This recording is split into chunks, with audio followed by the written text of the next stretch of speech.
Hello guys, welcome to my channel গরম মশলা with MG. নিরামিষ দিনের জন্য অফিসের টিফিনে, ব্রেকফাস্টে অথবা ডিনারে রুটি পরোটার সঙ্গে সার্ভ করার জন্য সম্পূর্ণ নিরামিষ এমন একটা রেসিপি নিয়ে চলে এসেছি যেটা মাত্র 10 মিনিটে তৈরি করে নেওয়া যায়। তাহলে চলুন চলে যাই রেসিপিতে। গ্যাসে একটা কড়া বসিয়ে দিয়ে দিলাম 3 থেকে 4 চামচ সর্ষের তেল। তেলটাকে আমি ভালো মতো গরম করে নিয়েছি। এখানে কিন্তু সর্ষের তেল ব্যবহার করলেই ভালো হয়। 1/4 স্পুন কালো জিরে আর 2টো গোটা শুকনো লঙ্কা ফোড়ন দিয়ে ফোড়নটাকে 8 থেকে 10 সেকেন্ড মতো আমি ভেজে নিচ্ছি। 8-10 সেকেন্ড পরে ফোড়ন থেকে যখন একটা সুন্দর গন্ধ বেরোবে তখন এর মধ্যে দিয়ে দিচ্ছি কেটে রাখা আলু। 5টা মিডিয়াম সাইজের আলুকে দেখুন আমি এই রকমভাবে কেটে নিয়েছি, অর্থাৎ খুব বড় করে নিয়ে আর খুব যে ছোট করেছি তা কিন্তু নয়। আমি যেরকমভাবে কেটেছি আলুটাকে সেরকমভাবেই কাটার চেষ্টা করবেন।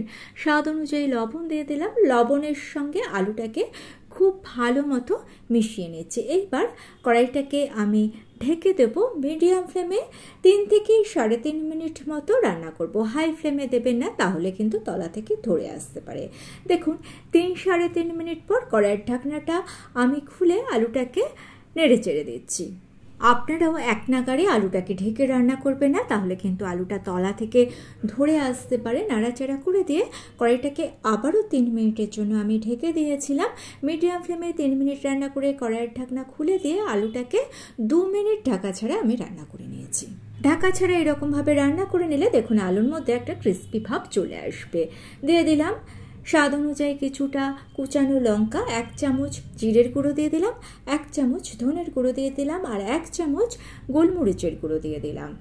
এইবার ভালো করে সমস্ত মশলাকে মিশিয়ে দিচ্ছি আর দিয়ে দিচ্ছি কিছুটা ধনেপাতা। মিডিয়াম ফ্লেমে আলুটাকে আমাদের ভাজতে হবে। তেলের পরিমাণ যেহেতু একটু কম দিয়েছি তাই আমি একটু জলের ছিটে দিয়ে দিলাম। ইচ্ছে হলে কিন্তু আপনারা এখানে তেলের পরিমাণটা একটু বাড়িয়ে দিতে পারেন, তবে সামান্য একটু জলের ছিটে দিয়ে যদি ভাজেন তেলটা কম লাগবে। আর জলের ছিটে দেওয়ার ফলে কিন্তু এর টেস্টে কোনো ডিফার হবে না, কারণ আলুটাকে কিন্তু আমরা বেশ সুন্দর করে ভেজে নিচ্ছি। মিডিয়াম ফ্লেমে 4 থেকে 4.5 মিনিট ভাজার পরে দেখুন আলুটা কড়াইয়ের তলায় লেগে আসছে, তার মানে কিন্তু আলুটা অনেকটাই হয়ে এসছে। আমি একটু চেক করে নিলাম, আলুটা সুন্দরভাবে সেদ্ধ হয়ে এসছে।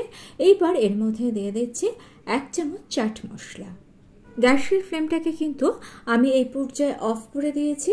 দিয়ে দিলাম আরও বেশ কিছুটা ধনেপাতা। এইবার ধনেপাতা আর চাট মশলাটাকে ভালো করে মিশিয়ে নিচ্ছি। গ্যাসের ফ্লেম অফ করা আছে। যদি আপনাদের কাছে চাট মশলা না থাকে সেক্ষেত্রে আমচুর পাউডার দিয়ে দিতে পারেন, আর যদি আমচুর পাউডারও না থাকে সেক্ষেত্রে একটু লেবুর রস দিয়ে দেবেন, সঙ্গে সম্ভব হলে বিট নুন দেবেন, আর না হলে একটু লবণ এর মধ্যে অ্যাড করে দেবেন। ভালো করে নাড়াচাড়া করে মশলাটাকে আমি মিশিয়ে নিয়েছি। আমাদের নিরামিষ মশলা আলু কিন্তু পরিবেশনের জন্য একেবারে রেডি। যে কোনো দিনে একটা বানিয়ে নিতে পারেন, আর নিরামিষ দিনে কিন্তু ভীষণ ভালো লাগে, কারণ এটা ভীষণ টেস্টি একটা রেসিপি। ভিডিওটা ভালো লেগে থাকলে চ্যানেলটা সাবস্ক্রাইব করে নিয়ে পাশে থাকা বেল আইকনটা প্রেস করে দিয়ে অল অপশনটা ক্লিক করে দেবেন, তাহলে যখনই নতুন কোনো ভিডিও আপলোড করব তার নোটিফিকেশন আপনাদের কাছে পৌঁছে। আর বাড়িতে বানালে কমেন্টস করে জানাতে একেবারেই ভুলবেন না আপনাদের কেমন লাগলো। আজকে তাহলে এই পর্যন্ত। Thanks for watching.